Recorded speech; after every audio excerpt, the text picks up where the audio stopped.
There's a moment in the Dutton Ranch Season 1 finale that stopped a lot of people cold. Carter is gone. Not dead, not just missing, taken. Dragged across the border by Mariano's men, while Beth and Rip were still standing over the bodies of the cartel crew they just put down on their own property. And then Beth delivers the last line of the season. Rip says, "They don't want Carter, they want us." And Beth just looks at him and says, "Then they're gonna get us." Cut to black. That's not the ending of a show still finding its feet. That's a show that knows exactly what it's doing.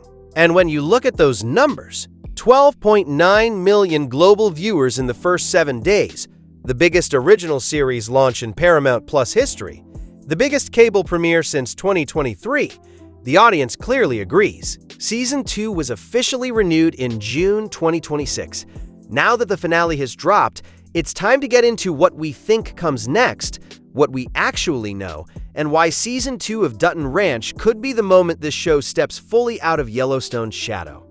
Before anything else, this video is going deep on Season 1 spoilers. If you haven't finished the show yet, close this, go watch it, and come back.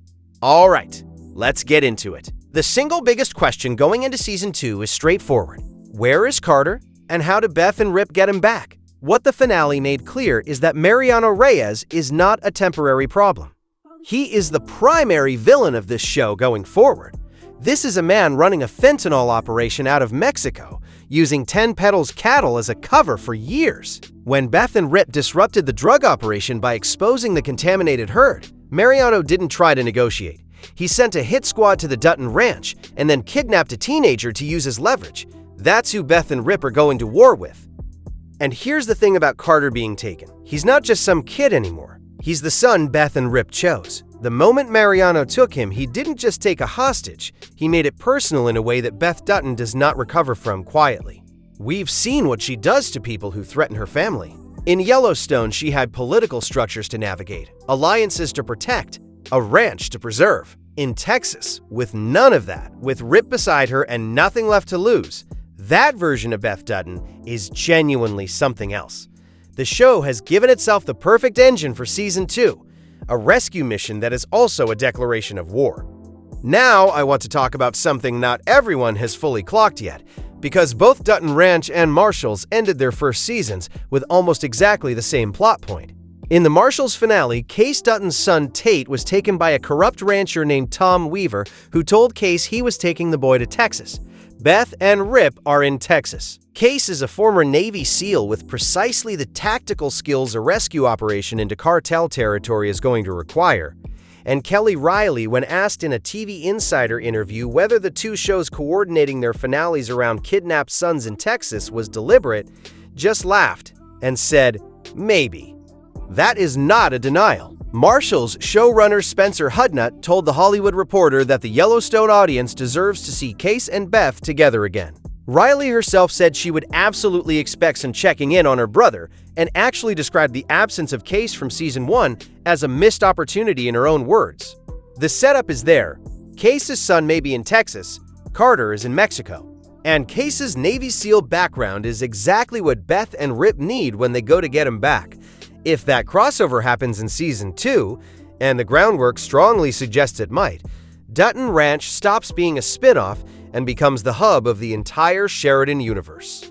And if you want to be across every casting announcement, trailer drop, and update as this all develops, subscribe now.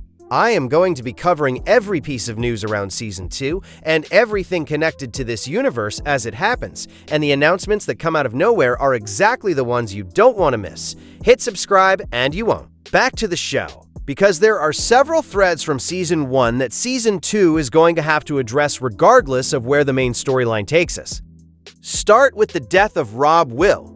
The show deliberately didn't show us the moment Joaquin pulled the trigger. We saw the setup. Mariano ordered Joaquin to eliminate his brother, stop standing at fences, and take control of the 10 Petal. We saw Rob Will answer the door. We heard the shot. We saw Oriana find her father's body, and then we cut to Joaquin in his truck, visibly shaken, a gun on the passenger seat. The implication seems obvious, but Juan Pablo Raba, the actor who plays Joaquin, has publicly expressed doubt about whether his character actually went through with it. The show left enough ambiguity that we genuinely don't know who was at that door. Could it have been a cartel hitman? Could it connect back to Sheriff Wade, who has been corrupt from episode 1 and has his own reasons to want the Dutton Circle destabilized? Rob Will had enemies in every direction. The mystery of who actually pulled that trigger is going to be one of the driving forces of Season 2. That question lands hardest on Oriana because she's the one who found the body. And she's the one who, in the chaos of the finale, found out she's pregnant with Carter's baby. Think about where that leaves her going into Season 2. She can't just run from Rio Paloma anymore. The plan she had, pack a bag, leave with Carter, start somewhere new, is gone. Carter is in Mexico, her father is dead, and she may have caught a glimpse of who was driving away from the scene. If she suspects Joaquin, she's now carrying her father's killer's nephew's child, while living in the same orbit as the man who might have murdered her dad. That is an extraordinary amount of story to carry. Natalie Aylen Lind has been one of the season's quiet standouts, and this is the material that's going to let her really run. And what does Oriana's pregnancy mean for the Jackson family itself? Beulah, who spent the entire season trying to maintain control over who inherits the 10 petal, just lost her son. The man she loved walked away. Mariano has effectively taken over everything she built. Kelly Riley mentioned in a TV Insider interview that Season 2 is going to feel much more like Ed Harris's show, meaning Everett is going to have a significantly expanded role. Think about what that suggests for Beulah and Everett's arc. She's at her most broken point. She has nothing left to protect. Does that create an opening for reconciliation? Or does grief push her somewhere darker? And the other question, does Beulah, stripped of power and devastated by Rob Will's death, become an unexpected ally to Beth and Rip because they now share the same enemy in Mariano? Then there's Sheriff Handy Wade, and I think this character is more dangerous in Season 2 than he's been given credit for. The show flagged something important in the finale. Carter was taken from Dwight White's property. Dwight was murdered by Wade and his deputies earlier in the season, and Carter was the only witness. Wade knows where Carter was staying. He also has the gun used to kill Wes Ayers, which Rip handled back in the first episode, meaning Rip's fingerprints could still be on the weapon. If Wade is in Mariano's pocket, or working with the Jackson operation, he's a threat on two fronts simultaneously. He can tip off the cartel about every move Beth and Rip make, and he can try to frame Rip for a murder he didn't commit. That combination makes him genuinely dangerous in a way that goes beyond being just the crooked local cop. Now let's get into what we actually know is coming. Season 2 was officially confirmed, alongside the announcement that Benjamin Cavell is stepping in as the new showrunner. The original showrunner Chad Feehan departed before the finale even aired following reported friction behind the scenes with the cast and producers. The scripts were apparently considered strong, but there were conflicts over how the production was being run. Cole Hauser addressed it plainly. Showrunners change. This business is about adapting. What matters is who replaced him. Cavell created SEAL Team, the military drama that ran for 7 seasons on CBS and Paramount+. He spent 6 seasons on Justified, ending that run as executive producer. He worked on Homeland and Sneaky Pete. He developed The Stand and the Institute for Streaming. This is not a safe hire. This is someone who knows how to run morally complicated characters under extreme pressure, who knows how to write neo-Western drama. Justified is considered one of the best shows in that genre, and who knows how to do it specifically on Paramount+. There's an additional detail worth noting. The showrunner of Marshals, Spencer Hudnut, also previously ran SEAL Team. The two shows now share a creative lineage on top of a shared universe. That's not a coincidence, and it increases the likelihood of coordination between them significantly. On timing, writers were reportedly beginning scripts in early July 2026. Production is unlikely to begin before early 2027, and based on the Season 1 timeline, which filmed from August 2025 and premiered in May 2026, a late 2027 or early 2028 premiere is the realistic expectation. That's a wait, but this is not a show that should rush what it's set up. On casting, Kelly Riley, Cole Hauser, and Finn Little are confirmed back.